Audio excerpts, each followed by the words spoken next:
In this practice, we're going to explore quadrant isolation, and this is another visualization breathing practice, and also a gentle engagement. So depending on what you're sensing down there is going to depend on how this practice unfolds. So I want you to think of your pelvic floor as having a front half and a back half, a right side and a left side. So if you were to go from your pubic bone and draw a line all the way back to your tailbone, which is probably going to be the seam of your pants if you've got yoga pants on, right? So from the front all the way to the back, and that's going to delineate our right side from our left side. And then if I would say right probably about where your sitting bones are, we have the front half and the back half. I like to do this practice lying on my back. I'll stay sitting so I can explain it, but you can decide whether sitting or lying down is going to be the most appropriate position for you. I would recommend maybe starting lying down on your back, and then you can always put the video on pause and then change if you'd like. So I need to find a comfortable sitting position for me as I kind of awkwardly move around here. Okay. So let's start from a place of ease and relaxation. So lying on your back, keep your knees bent. That just gives us a little bit more access to the pelvic floor. Feel the soles of your feet against the floor.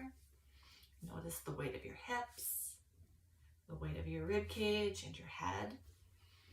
And just come into a gentle breath in and out through the nose. Maybe getting a sense of your pelvic floor, your pubic bone, sensing your tailbone and your sitting bones on either side. And you can always use your hands to kind of sense one side and then the other if you need to. So using our hands for biofeedback on our body is always a wonderful option. So let's start with doing the front and the back. So getting a sense of the front of your pelvic floor. So that's kind of from your, more towards your pubic bone. And explore contracting and releasing just the front half of your pelvic floor. And notice what else has a tendency to engage.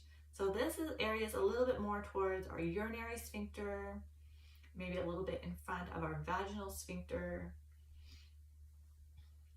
So notice if there's stuff happening in the back that's engaging. Is the belly tensing? What about the neck and the shoulders and the jaw? If that happens, just kind of give yourself a little shake, a little release. Easy breath in and out through the nose. And then approach the contraction again. So this is where we really have to put on our cap of curiosity and let this be an exploration, because it's not easy, especially if you've never done this before. So just try it out. If a whole bunch of stuff tenses up, just let it relax, let it settle out, and then come back to it again. And we don't have to do a lot of these. Maybe you'll be able to feel one, and then you can't connect with it again. But that's great, because now we've developed that neural connection, and we'll be able to come back to it again. And if you're not getting it at all, don't worry. This is just the first time doing it, right? Maybe it's the second time or the third time. It will come with practice and experience.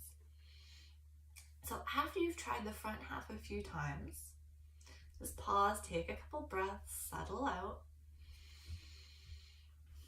And then we're going to connect with the back half, or the back quadrant of the pelvic floor. So this is back towards the tailbone, towards the anus. And let's see if you can sense what it feels like to engage or contract the back half. And there could be a tendency to engage the muscles in the back or around the sacrum. Notice if the belly is drawing in, if we're trying to find that movement through the abdomen or up somewhere higher. And notice if there's a tendency to hold the breath. So our brain's really good at finding all these workarounds in our body to do something that maybe we're not quite connected with yet. So be patient. Remember, we're curious. It's like, oh, that's interesting. I wonder why that's happening. And then we just let it relax. We pause and then come back to it again. And then if you're on your back and you're like, oh, this really is not working for me, come up to sitting and try it in sitting, or try it on your belly, right?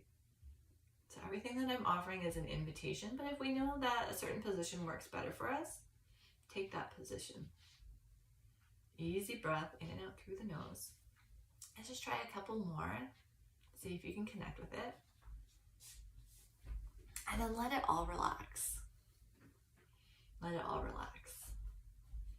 So in a moment, we're going to try our left and our right quadrants.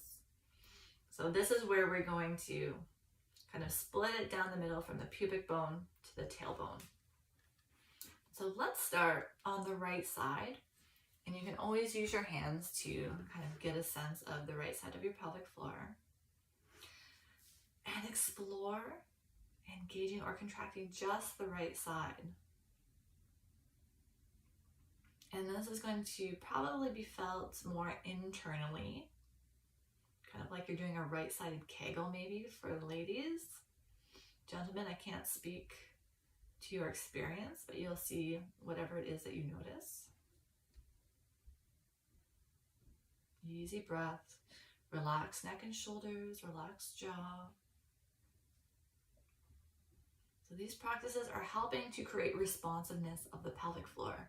And if all it is a visualization, we're visualizing the quadrant contracting and relaxing, then that's perfect. That's where we start.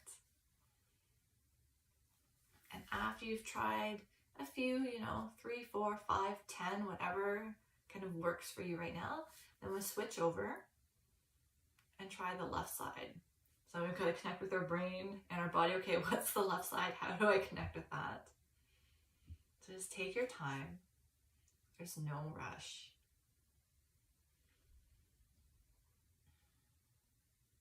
And we'll try a few on that side.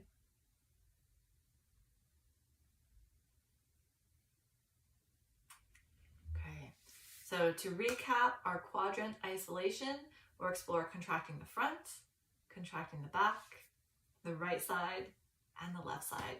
Have fun exploring, see what you notice, and stay curious.